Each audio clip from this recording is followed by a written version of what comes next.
सोचिए कि कोई इंसान सुबह उठता है, अपना बैंक अकाउंट चेक करता है और देखता है कि उसके अकाउंट से पैसे डिडक्ट हो गए हैं। किसी पेनल्टी की वजह से नहीं, बल्कि सिर्फ इसलिए क्योंकि उसने अपना पैसा बैंक में सेव करके रखा था। सुनने में बिल्कुल क्रेजी लगता है, राइट? हाँ, मतलब प्रैक्टिकली सोचा जाए तो ये किसी बुरे सपने जैसा लगता है। एग्जैक्टली एक ऐसी दुनिया जहां बैंक में पैसा रखने पर फाइन लगता हो और उधार लेने पर रिवॉर्ड मिलता हो।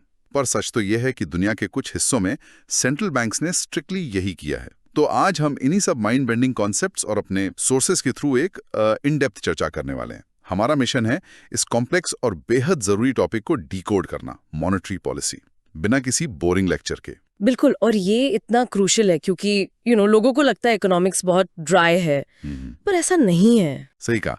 अगर हमारी इकोनॉमी एक गाड़ी है तो आरबीआई एक्ट 1934 उसका इंजन है, और जो मॉनेटरी पॉलिसी है वो इस गाड़ी का स्टीयरिंग व्हील, एक्सेलरेटर और ब्रेक है, जो इसे सही रास्ते पर और सेफ स्पीड में रखती है।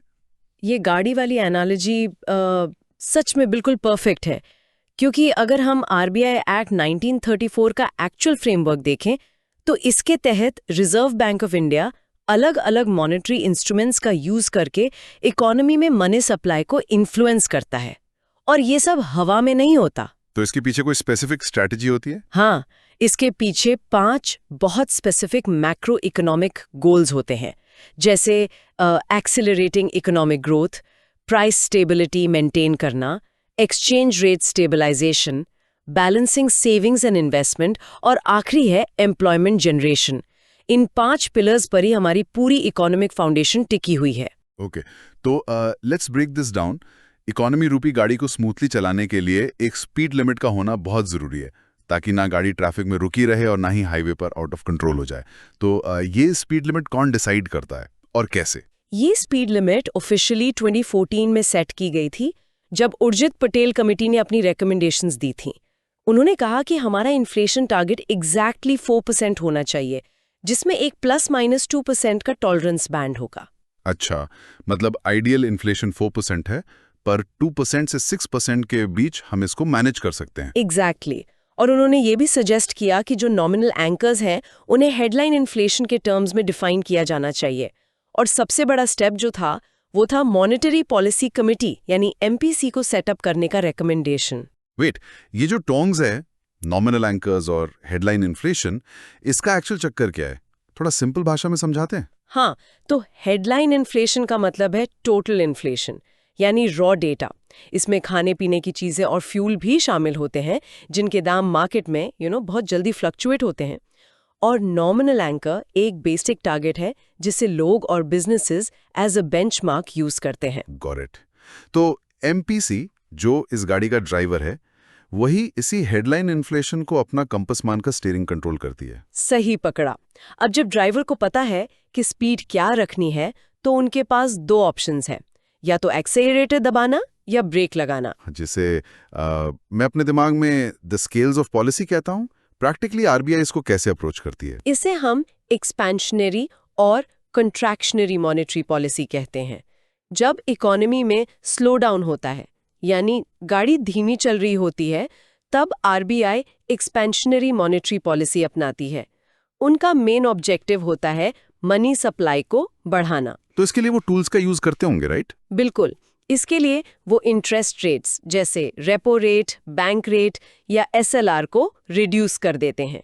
जब रेट्स कम होते हैं, बैंक सस्ते में लोन देते हैं, बिजनेसेस एक्सपैंड करते हैं और अल्टीमेटली मार्केट में डिमांड बढ़ जाती है। So that's pushing the accelerator. और अगर महंगाई आउट ऑफ कंट्रोल हो रही हो, तब क्या वो ब्रेक लगाते हैं? हाँ, जब हाई इन्फ्लेशन को कंट्रोल करना हो, तब कॉन्ट्रैक्शनरी मॉनेटरी पॉलिसी यूज होती है। यहाँ एक्शन बिल्कुल रिवर्स हो जाता है, मतलब मनी सप्लाई को डिक्रीज करना। आरबीआई इंटरेस्ट रेट्स को बढ़ा देती है, जिससे बोरोइंग एक्सपेंसिव हो जाती है। एग्जैक्टली। बोरोइंग एक्सपेंसिव होती है तो लोग ऑटोमेटिकली स्पेंडिंग कम कर देते हैं और मार्केट में डिमांड ठंडी पड़ जाती है, प्राइस स्टेबिलिटी वापस आ जाती है। ये is where it gets really interesting for me। ये बोलना कि मनी सप्लाई इंक्रीज कर दो सुनने में बहुत आसान लगता है, पर आरबीआई एक्चुअली बैंक्स के पास जाकर स्ट्रीट्स पर कैश तो बांट नहीं रही है। तो डेली बेसिस पर, ग्राउंड लेवल पर ये सब एग्जीक्यूट कैसे होता है? क्या इनके पास कोई टूल बॉक्स है? एक बहुत ही सोफिस्टिकेटेड टूल बॉक्स है उनके पास, और इस टूल बॉक्स में ब्रॉडली 2 कंपार्टमेंट्स हैं, क्वांटिटेटिव टूल्स और क्वालिटेटिव टूल्स। ये दोनों अलग कैसे हैं? क्वांटिटेटिव टूल्स सिस्टम में टोटल वॉल्यूम या क्वांटिटी ऑफ मनी को कंट्रोल करते हैं। आप कह सकते हैं कि ये इंजन में ओवरऑल फ्यूल सप्लाई को कम या ज्यादा करते हैं। और दूसरी तरफ क्वालिटेटिव टूल्स स्पेसिफिक सेक्टर्स को टारगेट करते हैं। तो चलिए पहले वॉल्यूम कंट्रोल यानी क्वांटिटेटिव टूल्स को समझते हैं। इसमें सबसे पहला नाम आता है लिक्विडिटी एडजस्टमेंट फैसिलिटी यानी लैफ।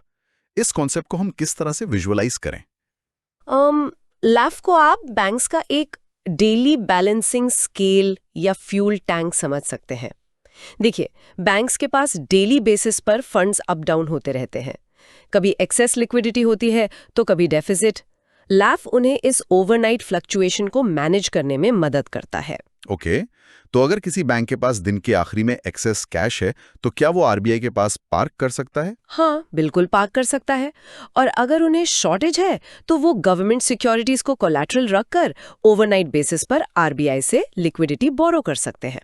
और इसी लैफ के अंदर ही वो 2 बहुत फेमस इंस्ट्रूमेंट्स आते हैं, रेपो और रिवर्स रेपो, राइट? हाँ, राइट। रेपो में बैंक आरबीआई से बोरो करता है और रिवर्स रेपो में बैंक अपना एक्सेस पैसा आरबीआई को देता है। आरबीआई ये ओवरनाइट, 7 डे और 14 डे मैच्योरिटीज पर कंडक्ट करता है। पर मैंने एक चीज नोटिस की है कि repo rate usually reverse repo rate से हाई होता है। इसका क्या लॉजिक हुआ? लॉजिक बहुत सिंपल है। आरबीआई एक सेंट्रल इंस्टीट्यूशन है ना? जब आरबीआई पैसा लेंड करता है यानी रेपो पर, तो वो हायर रेट चार्ज करता है ताकि बैंक्स रैंडमली बहुत ज्यादा पैसा ना उठाएं। हाई रेपो का मतलब है कॉस्टली बोरोइंग, जिससे मनी सप्लाई रिड्यूस होती है। अच्छा, और जब आरबीआई बैंक्स का पैसा डिपॉजिट रखता है तब आरबीआई थोड़ा कम इंटरेस्ट देता है, यानी रिवर्स रेपो। ये जो इंटरेस्ट का गैप है ना, ये आरबीआई की फ्लेक्सिबिलिटी बनाता है लिक्विडिटी मैनेज करने में। Make sense. पर सोचिए अगर किसी बैंक को एलएएफ की डेली लिमिट से भी ज्यादा पैसा चाहिए हो, जैसे अगर सिस्टम में कोई सडन पैनिक या लिक्विडिटी क्रंच आ जाए, तब क्या होगा? क्या सिस्टम में कोई इमरजेंसी हैंड ब्रेक है? हाँ, बिल्कुल है। उस इमरजेंसी टूल को मार्जिनल स्टैंडिंग फैसिलिटी या एमएसएफ कहते हैं। ये बेसिकली एक पीनल रेट है, यानी इस पर पेनल्टी लगती है। तो ये नॉर्मली यूज नहीं होता? नहीं, एमएसएफ विंडो अनशेड्यूल्ड बैंक्स के लिए होती है जिन्हें एलएएफ लिमिट से ऊपर बोरो करना पड़ता है डेफिसिट के केस में। क्योंकि एक एक्सट्रीम इमरजेंसी है, एमएसएफ हमेशा रेपो रेट से हायर सेट किया जाता है। इसके अलावा एक स्टैंडर्ड बैंक रेट भी होता है जिस पर आरबीआई कमर्शियल बैंक्स को लेंड करता है। ओके, तो ओवरनाइट बोरिंग तो ठीक है, पर क्या आरबीआई लंबे समय के लिए भी पैसा इंजेक्ट करता है सिस्टम में? हाँ, इसे लॉन्ग टर्म रीपो ऑपरेशंस या एलटीआरओ कहते हैं। इस टूल में आरबीआई बैंक्स को 1 से 3 साल के मैच्योरिटी पीरियड के लिए करंट रीपो रेट पर पैसा लेंड करता है। ओह वाओ, तो बैंक्स को लॉन्ग टर्म फंड्स मिल जाते हैं करंट सस्ते रेट पर? एग्जैक्टली। इसका फायदा यही है कि बैंक्स कॉन्फिडेंटली लंबे ड्यूरेशन वाले बिजनेस लोन्स दे सकते हैं बिना रेट फ्लक्चुएशन की चिंता किए। तो ये तो हुई आरबीआई और कमर्शियल बैंक्स के बीच की लेंडिंग वाली दोस्ती। पर आरबीआई एक्टिवली ओपन मार्केट में भी तो खेलता है ना? ओपन मार्केट ऑपरेशंस यानी ओएमओज के थ्रू। वो कैसे काम करता है? Open market operations essentially government bonds की बाइंग और सेलिंग है ओपन मार्केट में। इसमें रूल बिल्कुल स्ट्रेट फॉरवर्ड है। जब आरबीआई मार्केट से गवर्नमेंट बॉन्ड्स बाय करता है तो वो मार्केट में पैसा डालता है, जिससे मनी सप्लाई बढ़ती है। सही कहा। और जब आरबीआई वही बॉन्ड्स सेल करता है तो इन्वेस्टर्स का पैसा आरबीआई के पास आ जाता है और सिस्टम में मनी सप्लाई घट जाती है। इसके 2 मेन टाइप्स होते हैं।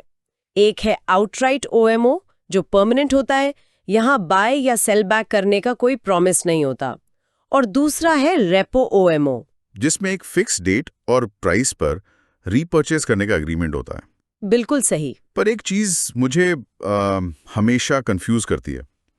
जब फॉरेन इन्वेस्टमेंट इंडिया में आती है, से बिलियंस ऑफ डॉलर्स, तो उस मैसिव फॉरेन मनी का डोमेस्टिक इन्फ्लेशन पर अचानक से असर क्यों नहीं होता? आरबीआई इस ग्लोबल कैपिटल फ्लो को एक्चुअली हैंडल कैसे करती है? ये बहुत क्रूशियल क्वेश्चन है। इस मैकेनिज्म को स्टेरिलाइजेशन कहते हैं। जब ह्यूज फॉरेन कैपिटल देश में फ्लो करता है तो डोमेस्टिक मनी सप्लाई अचानक बढ़ सकती है, जिससे इन्फ्लेशन ड्रास्टिकली स्काईरॉकेट कर सकता है। इस इम्पैक्ट को न्यूट्रलाइज करने को ही स्टेरिलाइजेशन कहते हैं और OMO इसका एक बहुत बड़ा हिस्सा है। अच्छा, तो हमें स्टेरिलाइजेशन को ग्राउंड रियलिटी में कैसे देखते हैं? हम इस इंटरवेंशन मैट्रिक्स को 3 स्पेसिफिक सिनेरियोज में समझ सकते हैं। पहला सिनेरियो देखिए, हाई इन्फ्लेशन। यहाँ RBI forcefully government security sale करता है ताकि सिस्टम से एक्सेस कैश सक आउट हो जाए। और दूसरा सिनेरियो शायद फॉरेन एक्सचेंज से जुड़ा होगा, जैसे जब हमारा रुपी डॉलर के मुकाबले रैपिडली डिप्रिशिएट होने लगता है, तब क्या करते हैं? जब रुपी चीप होता है या डिप्रिशिएट करता है तो RBI एक्चुअली अपने रिजर्व से डॉलर्स को मार्केट में सेल करना शुरू कर देता है। जब मार्केट में डॉलर की सप्लाई बढ़ती है तो नेचुरली डॉलर का दाम गिरता है और हमारे रुपये की वैल्यू को सपोर्ट मिलता है। ओह, स्मार्ट। और तीसरा सिनेरियो इसका ठीक उल्टा है। मान लीजिए USA या यूरोपियन यूनियन में इंटरेस्ट रेट्स फॉल होते हैं तो ग्लोबल इन्वेस्टर्स को इंडियन मार्केट्स अट्रैक्टिव लगने लगते हैं। बहुत पैसा आएगा और रुपये बहुत ज्यादा अप्रिशिएट होने लगेगा। वेट, तो रुपये का बहुत ज्यादा अप्रिशिएट होना भी तो इकोनॉमी स्पेसिफिकली एक्सपोर्ट्स के लिए बुरा है ना? हमारा सामान बाहर महंगा बिकेगा। एग्जैक्टली। इसलिए इस अप्रिसिएशन को रोकने और डोमेस्टिक डिमांड और डेफिसिट को बैलेंस करने के लिए RBI मार्केट से एक्सप्लिसिटली डॉलर्स बाय करना शुरू कर देता है। Wow, this is a massive juggling act. एक तरफ RBI बैंक्स को डेली बैलेंस मेंटेन करवा रहा है, दूसरी तरफ इंटरनेशनल डॉलर्स के साथ प्ले कर रहा है। अब इन सब के बीच आम इंसान का पैसा जो बैंक में पड़ा है उसको सेफ रखने के लिए RBI बैंक से कुछ मैंडेटरी रिजर्व्स भी मेंटेन करवाता है, राइट? जैसे हमारा इमरजेंसी सेविंग्स अकाउंट होता है। सही पकड़ा आपने। इन्हें स्टैट्यूटरी रिजर्व्स कहते हैं और ये बैंकिंग सिस्टम के सेफ्टी नेट्स हैं।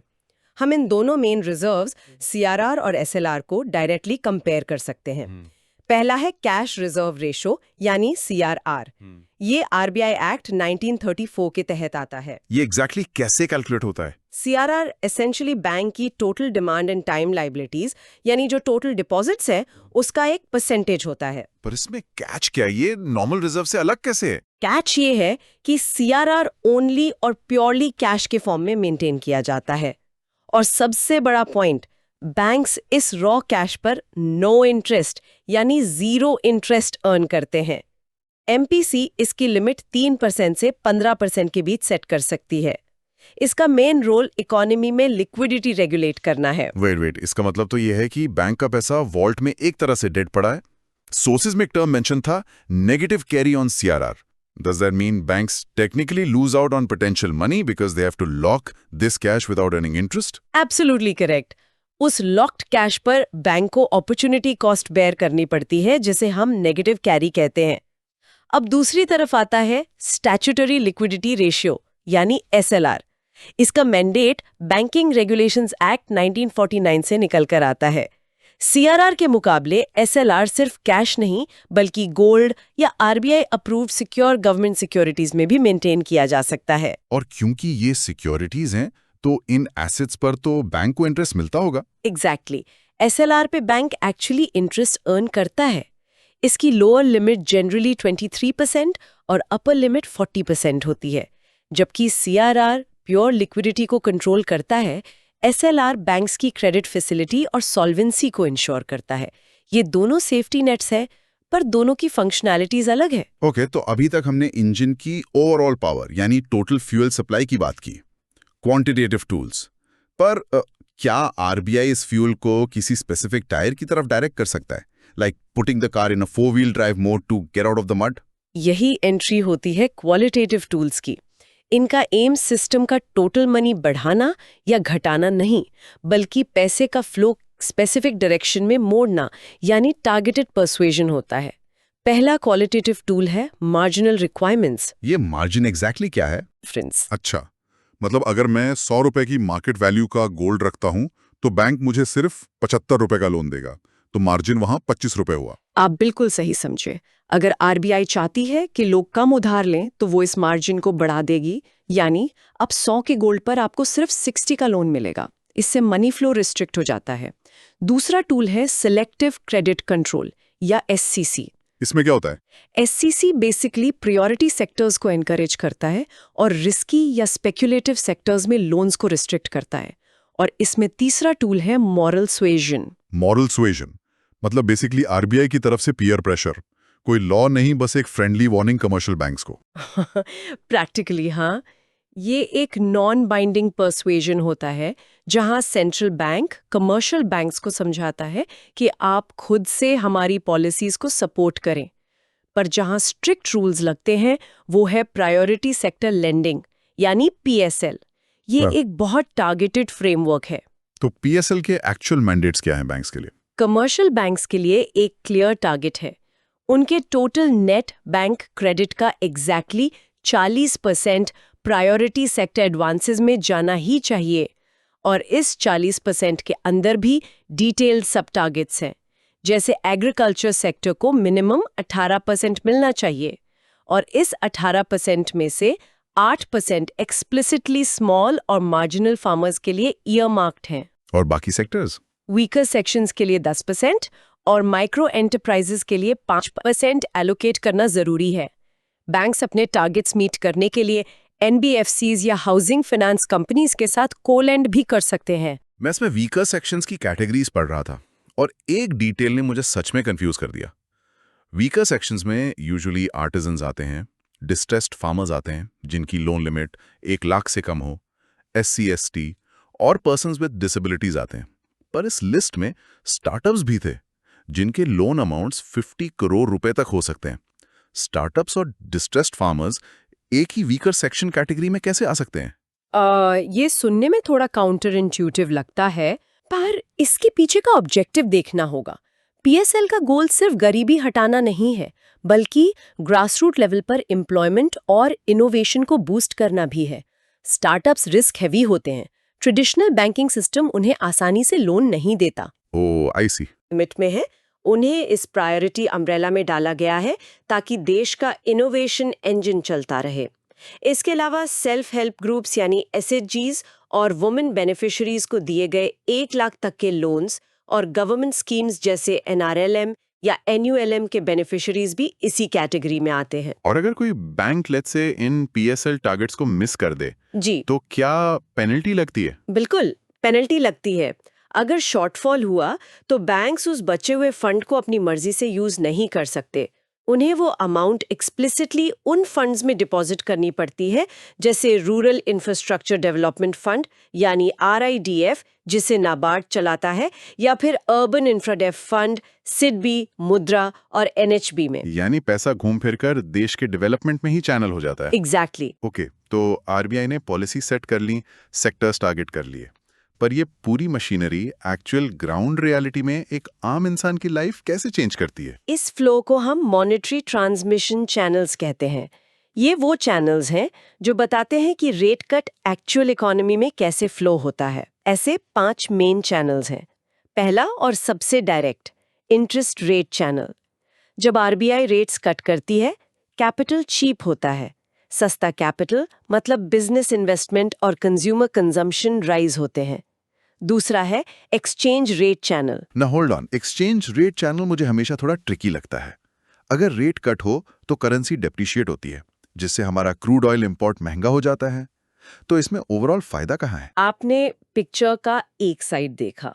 ये सच है कि क्रूड ऑयल इंपोर्ट महंगा होता है, पर at the same time currency depreciate होने से हमारे एक्सपोर्ट्स ग्लोबली सस्ते और ज़्यादा कंपेटिटिव हो जाते हैं, जिससे डोमेस्टिक डिमांड और एक्सपोर्ट्स को बूस्ट मिलता है। Make sense. तो तीसरा चैनल कौन सा है? तीसरा है क्रेडिट चैनल। जब एक्सपेंशनरी पॉलिसी आती है, बैंक्स के पास डिपॉजिट्स बढ़ते हैं, जिससे क्रेडिट डिस्पर्सल इंक्रीज होता है।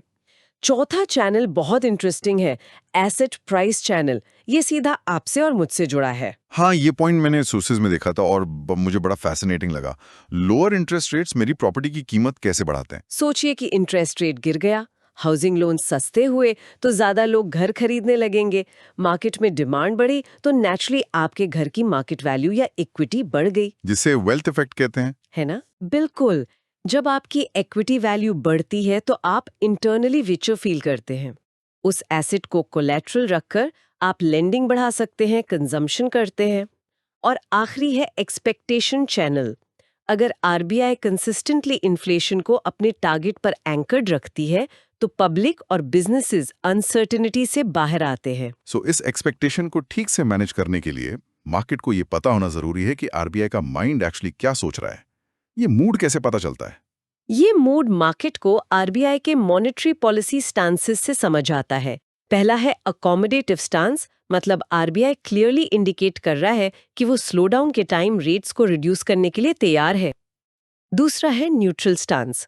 यहाँ इन्फ्लेशन स्टेबल होता है और आरबीआई फ्लेक्सिबिलिटी रखती है रेट्स अप या डाउन करने की। और तीसरा स्टांस कौन सा है? तीसरा है कैलिब्रेटेड टाइटनिंग। इसका मतलब है कि हायर इन्फ्लेशन कंसर्न्स की वजह से रेट्स या तो अनचेंज रहेंगे या फिर इंक्रीज होंगे, पर कम बिल्कुल नहीं होंगे। Let's shift gears completely. ये तो हुई नॉर्मल सिचुएशंस। जब ये रेगुलर पॉलिसीज और ट्रेडिशनल टूल्स काम नहीं आते, तब सेंट्रल बैंक्स क्या करते हैं? Unconventional policy, the danger zone. हाँ, जब कन्वेंशनल इंजन्स फेल हो जाते हैं तो एक्सट्रीम्स आते हैं। पहला कॉन्सेप्ट है जीरो इंटरेस्ट रेट पॉलिसी। यहाँ रेट प्रैक्टिकली जीरो सेट किया जाता है, पर इसका एक बड़ा डर होता है लिक्विडिटी ट्रैप का, जहाँ लोग सस्ते रेट के बाद भी स्पेंड नहीं करते। और दूसरा सबसे रैडिकल आइडिया है NIRP, negative interest rate policy, जिसकी हमने बिल्कुल शुरुआत में बात की थी। यहाँ रेट लेस देन जीरो होता है। यानी लिटरली बैंक्स कैश होल्ड करने वालों पर पेनल्टी लगाते हैं। हाँ, सेंट्रल बैंक्स चाहते हैं कि आप अग्रेसिवली स्पेंड करें। जापान, डेनमार्क, स्वीडन और स्विट्जरलैंड ने इस एक्सट्रीम मेजर का यूज किया है। इसके अलावा एक हेलीकॉप्टर मनी कॉन्सेप्ट होता है, जहां मनी सप्लाई ड्रास्टिकली बढ़ाने के लिए डायरेक्ट स्पेंडिंग, टैक्स कट्स, ये लिटरली लोगों को पैसे बांटे जाते हैं। अनबिलीवेबल। अच्छा, एक और प्रैक्टिकल सवाल। हमने उन ट्रांसमिशन चैनल्स की बात की जहां आरबीआई के रेट कट का फायदा एक्चुअल कंज्यूमर्स को मिलना चाहिए, पर मुझे याद है पास्ट में आरबीआई रेपो रेट कट करती थी, पर मेरी लोन की ईएमआई कम ही नहीं होती थी। समय के साथ सिस्टम इवॉल्व कैसे हुआ? ये एक बहुत लंबा ट्रांजिशन रहा है इंडियन बैंकिंग में, यानी evolution of lending rates. Past में सिस्टम चलता था बेस रेट पर। ये डिपॉजिट कॉस्ट, सीआरआर और उनके ऑपरेटिंग एक्सपेंसेस पर बेस्ड होता था। पर इसमें सबसे बड़ा फ्लॉ ये था कि ये रेपो रेट को कंसिडर ही नहीं करता था, इसलिए कट्स कंज्यूमर्स तक नहीं पहुंचे। फिर ट्रांजिशन हुआ MCLR पर। राइट, MCLR यानी marginal cost of lending rate. इसमें फेयरनेस कैसे आई? इसमें 4 स्पेसिफिक कंपोनेंट्स डाले गए: marginal cost of funds, tenor premium, operating costs और उस नेगेटिव कैरी ऑन सीआरआर की कॉस्ट। वेट, ये टेनर प्रीमियम से क्या मतलब है? टेनर प्रीमियम बेसिकली लंबे टाइम का रिस्क प्रीमियम है। अगर ड्यूरेशन लंबा है तो एक्स्ट्रा रिस्क के लिए प्रीमियम ऐड होता है। MCLR से ट्रांसपेरेंसी तो आई, पर आरबीआई को और इमीडिएट ट्रांसमिशन चाहिए था, इसलिए प्रेजेंट सिस्टम इंट्रोड्यूस हुआ, एक्सटर्नल बेंचमार्क लेंडिंग रेट। तो इसका मतलब अब रेट डायरेक्ट एक्सटर्नल सोर्सेस से लिंक कर दिया गया है। एग्जैक्टली। अब lending rates directly repo rate या टी-बिल रेट्स जैसे एक्सटर्नल बेंचमार्क से लिंक्ड हैं, ताकि रेट कट का डायरेक्ट और इमीडिएट ट्रांसमिशन बोरोअर्स तक हो। एक आखिरी स्वीप अप मैकेनिज्म के बारे में पूछना था। जब सिस्टम में एक्स्ट्रा पैसा मार्केट से खींच लिया जाता है स्ट्रांगली, तो OMO के अलावा और क्या टूल्स हैं? एक बड़ा टूल है मार्केट स्टेबलाइजेशन स्कीम या MSS।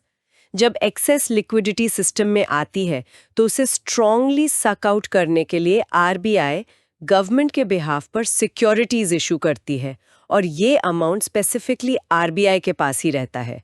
और जनरल ऑपरेशंस में हम ब्रॉडली गवर्नमेंट सिक्योरिटीज या GSECs का यूज देखते हैं। राइट, शॉर्ट टर्म और लॉन्ग टर्म वाले, है ना? हाँ, शॉर्ट टर्म वालों को ट्रेजरी बिल्स या T-बिल्स कहते हैं। इनकी मैच्योरिटी 1 साल से कम होती है और इन्हें एक्सक्लूसिवली सेंट्रल गवर्नमेंट इशू करती है। लॉन्ग टर्म को गवर्नमेंट बॉन्ड्स या डेटेड सिक्योरिटीज कहते हैं, जिनकी मैच्योरिटी 1 साल से ज्यादा होती है, और इन्हें सेंट्रल और स्टेट गवर्नमेंट दोनों इशू कर सकते हैं। वाओ। सो अगर हम इस पूरी चर्चा को क्विकली समराइज करें, हमने स्टार्ट किया एक इंजन से, आरबीआई एक्ट 1934। हमने देखा कैसे MPC स्टीयरिंग व्हील को कंट्रोल करती है और कैसे रेपो, OMO, CRR और SLR जैसे एक कॉम्प्लेक्स टूल बॉक्स के थ्रू आरबीआई इकोनॉमी की रफ्तार तय करता है, और कैसे ये सारे पॉलिसी टूल्स क्रेडिट, एसेट और एक्सपेक्टेशन चैनल्स के थ्रू हमारी डायरेक्ट EMI को इफेक्ट करते हैं। बेस रेट से एक्सटर्नल बेंचमार्क तक का आना सच में बहुत बड़ा एवोल्यूशन है। बिल्कुल, इस कॉम्प्लेक्स गाड़ी का मैकेनिज्म पूरी इकोनॉमी को चला रहा है। पर एक थॉट प्रोवोकिंग बात जो मैं कहना चाहूंगी वो ये है कि जिर्प और निरप जैसी एक्सट्रीम पॉलिसीज ने दुनिया के कुछ हिस्सों में ट्रेडिशनल इकोनॉमिक्स के रूल्स ही बदल दिए हैं। अगर नेगेटिव इंटरेस्ट रेट्स कल को एक आम बात बन जाए, जहां बैंक में पैसा रखने पर पेनल्टी लगे और उधार लेने पर रिवॉर्ड मिले, तो सोसाइटी का जो सेविंग कल्चर है और हमारी जो लॉन्ग टर्म फाइनेंशियल प्लानिंग है, उस पर इसका क्या असर पड़ेगा? ये एक ऐसी दिशा है जो पूरे बैंकिंग कॉन्सेप्ट को और शायद ह्यूमन बिहेवियर को हमेशा के लिए रीडिफाइन कर सकती है।